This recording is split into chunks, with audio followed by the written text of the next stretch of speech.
Maligayang pagbabalik sa Tuklasin Mo Movie Recap. Ngayon, ikukwento ko sa inyo ang isang horror drama film called Who's Watching Oliver.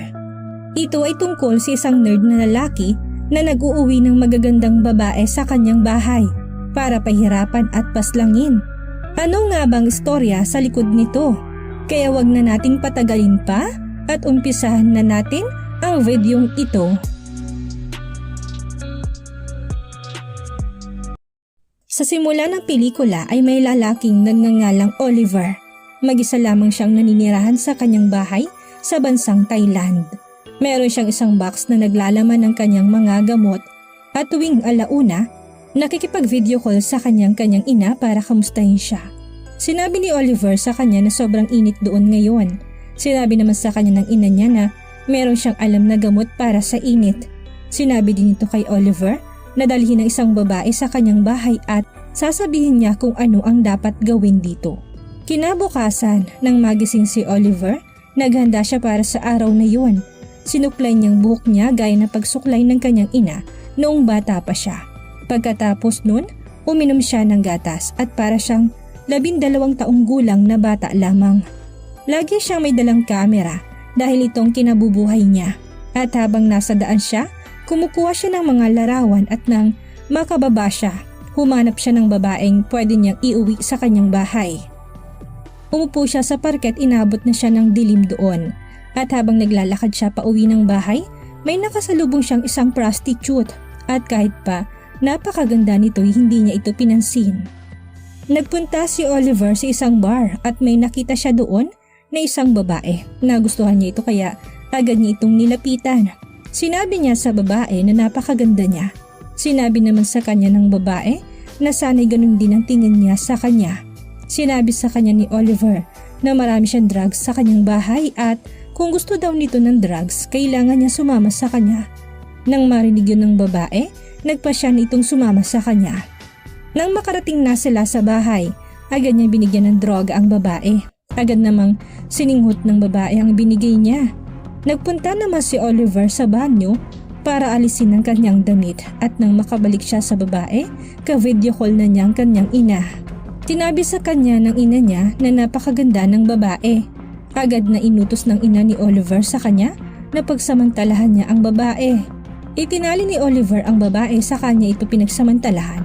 Sinabi din ng ina niya na laslasin ang lalamunan nito at mabilis nga yung ginawa ni Oliver.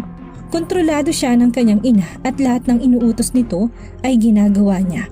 Naupo siya sa tabi ng babae, humihingi siya ng tawad dito at sinabing kaya niya lang yun ginawa dahil yun ang utos ng kanyang ina. Pagkatapos nun, dinala niyang katawan ng babae sa banyo. Hiniwa-hiwa niya sa maliliit na piraso, saka siya nagpunta sa likod ng bahay niya at nilagyan ng kemikal ang pira-pirasong katawan ng babae para matunaw. Pagkatapos noon, nilinis din niya ang sahig para malinis ang kumalat na dugo. Kinabukasan, naging ganun muli ang ginawa ni Oliver at habang nakaupo siya sa parke, nilapitan siya ng isang babae at kinausap siya nito. Nagtaka naman si Oliver dahil kinakausap siya ng babae. Sinabi ng babae sa kanyang naging panaginip nito matapos siya nitong makita noong nakaraang gabi. Sinabi naman sa kanya ni Oliver na nagsinungaling siya tungkol sa kanyang panaginip. At matapos noon, iniwan na siya ni Oliver at umuwi ito ng bahay para inumin ng kanyang mga gamot. Sa kanya tinawagan ang kanyang ina. Tinanong siya ng kanyang ina kung kailan ulit siya mag-uuwi ng babae. Sinabi niya sa kanyang ina na pagod siya at ayaw niya yung pag-usapan. Nagtampo naman sa kanyang ina at agad nitong tinapos ang kanilang usapan. Bumalik si Oliver sa likod ng bahay niya. Inalis niya mga buto ng babae sa pinagbabaran niya. Binalot niya ang mga buto, saka niya yung tinapon sa lawa. Nang makauwi na siya ng bahay, nagpinta siya at kinuwento niya sa pusa ang tungkol sa kanyang pagkabata. Noong bata daw siya ay meron siyang malupit na ama. Binububog daw nito ang kanyang ina at nang subukan siyang sunugin ng kanyang ama, pinigilan ito ng kanyang ina saka ito pinatay. Magmula daw ng araw na yon, iningatan na siya ng husto ng kanyang ina at lagi niyang sinusunod lahat ng utos nito. Nang sumunod na araw, habang pupunta si Oliver sa parke, nakita niyang babaeng kumausap sa kanya na nakaupo doon. Tinanong niya ang babae kung Meron na naman ba siyang panaginip? Sinabi sa kanya ng babae na napanaginipan niya na nakatali siya sa isang silya at may isang tao na gusto siyang patayin. Sinabi sa kanya ni Oliver na malamang na may gustong iparating na kung anong panaginip niya. Ginulo naman ng babae ang kanyang buhok at sinabing papanatilihin niyang ganun ang ayos ng buhok niya dahil mas nagmumukha siyang matalino. Tiningnan ni Oliver ang oras saka ito umalis at iniwan ang babae. Sinabi naman sa kanya ng babae na ang pangalan niya ay Sofia. Nagpakilala din sa kanya si Oliver. Nang makauwi na siya ng bahay, uminom siya ng gamot niya saka muling nakipag-usap sa kanyang ina. Tinanong siya ng kanyang ina kung bakit late na siyang nakatawag. Hindi sinabi sa kanya ni Oliver ang tungkol kay Sofia. Pagkatapos noon, sinabi sa kanya ng kanyang ina na ayusin niya ang kanyang buhok dahil ang pangit daw ng ayos nito. Kinabukasan, muli siya nagpunta sa park kung saan niya nakilala si Sofia. Binigyan siya ng bracelet ni Sofia. Napakasaya ni Oliver nang bigyan siya nito ng dalaga. Sinabi ni Oliver sa dalaga na gusto pa kitang makasama. Pumayag naman si Sofia sa gusto niya. Pagkatapos nun ay masaya silang namasyal sa park. Nagsimula na din nilang magustuhan ng isa't isa at walang kaalam-alam ang babae na si Oliver ay isang mamamatay tao pala. Nagpa siya nang umuwi si Oliver at sinabi ng binata na muli na lang silang magkita kinabukasan. Nang makauwi siya sa kanyang bahay, napakasaya niya.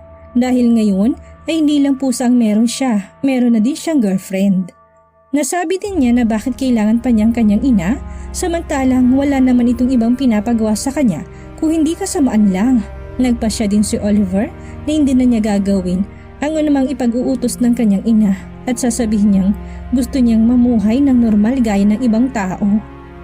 Tinawagan niya ang kanyang ina, muli na naman siyang tinanong nito kung bakit siya natagalan sa pagtawag. Sinabi naman niya na natagalan siya sa paglalakad.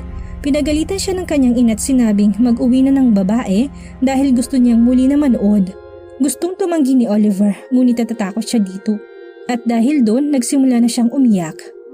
Pagkatapos noon, lumabas siya ng bahay at nagsimulang humanap ng babae. Muli niya nakita ang prostitute na malapit lang sa kanyang bahay. Inuwi niya ang babae. Pagkatapos ay muli niya itong inatake at tinali. Ka-video call na din niya ang kanyang ina. Sobrang saya nito sa nakikita niya. Inutos din ng kanyang ina na abusuhin ang babae at pagsamantalahan. Matapos noon ay muli niya itong pinatay. Kinabukasan, muli silang nakita ni Sofia. Matapos mapansin ni Sofia na matamlay siya, tinanong siya nito kung anong nangyari sa kanya. Sinabi sa kanya ni Oliver na gusto niya magsabi ng isang lihim sa kanya.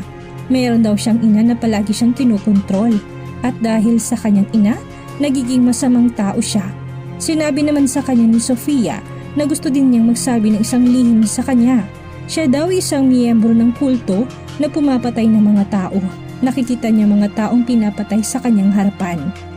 Hanggang sa isang araw, dinala siya ng mga magulang niya sa lugar na yon, kaya nakataka siya sa mga kulto.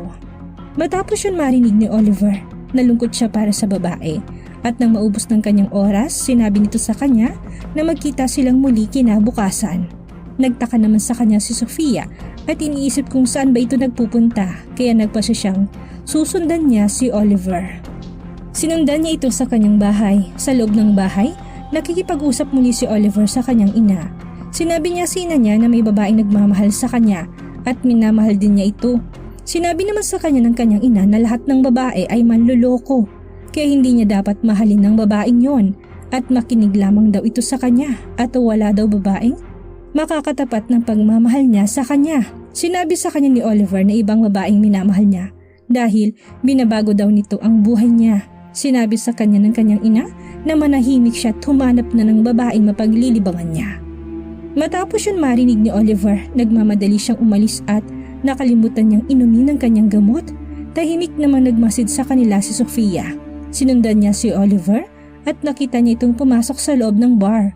Masama ang pakiramdam niya dahil hindi niya nainom ang gamot niya. Nilapitan niya isang prostitute at pinakita niya dito ang hawak niyang pera. Sinabi niya sa babae na sumama ito sa kanyang bahay. Agad namang pumayag ang babae. Nang makita sila ni Sofia, napagtanto niyang niloloko siya ni Oliver. Dinala ni Oliver ang babae sa kanyang bahay.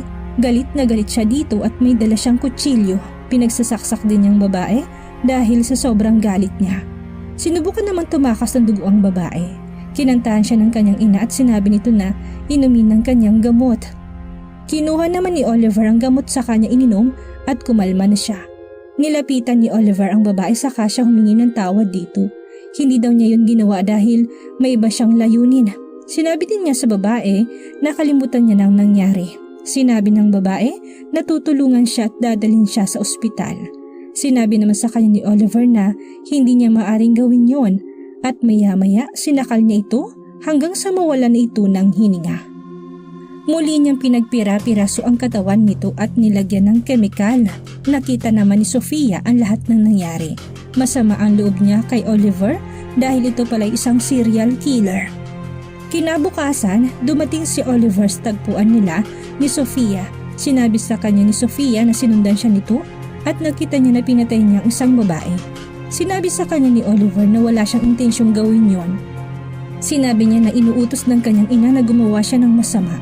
Sinabi naman sa kanya ni Sofia na wala siyang problema doon dahil mahal niya ito at magsasama silang dalawa at kakalimutan niya ang kanyang ina.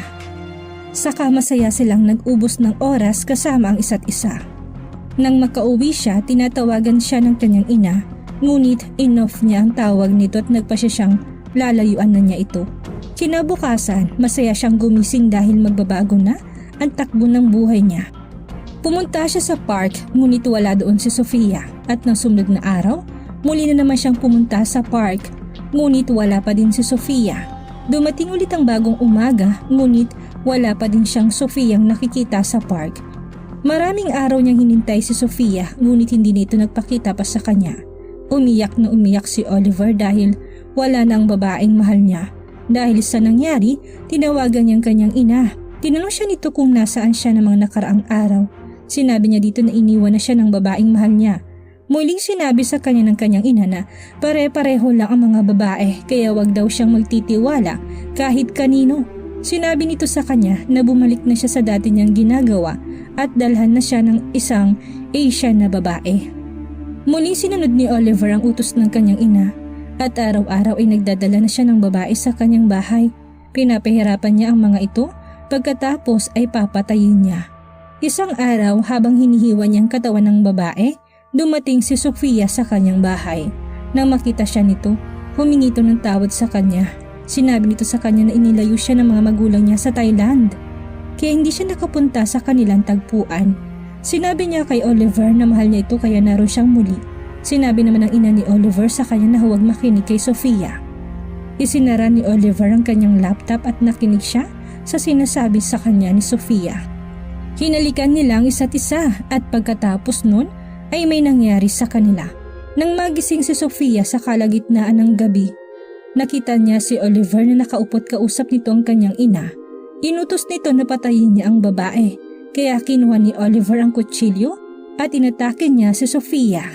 At dito na po nagtatapos ang pelikulang ito. Kapatid, kung nagustuhan mo ang video na ito, ay mag-subscribe ka na at pindutin ang notification bell para palagi kang updated sa mga bago nating mga videos. At ito ang kwento na tuklasin mo. Maraming salamat po at hanggang sa muli.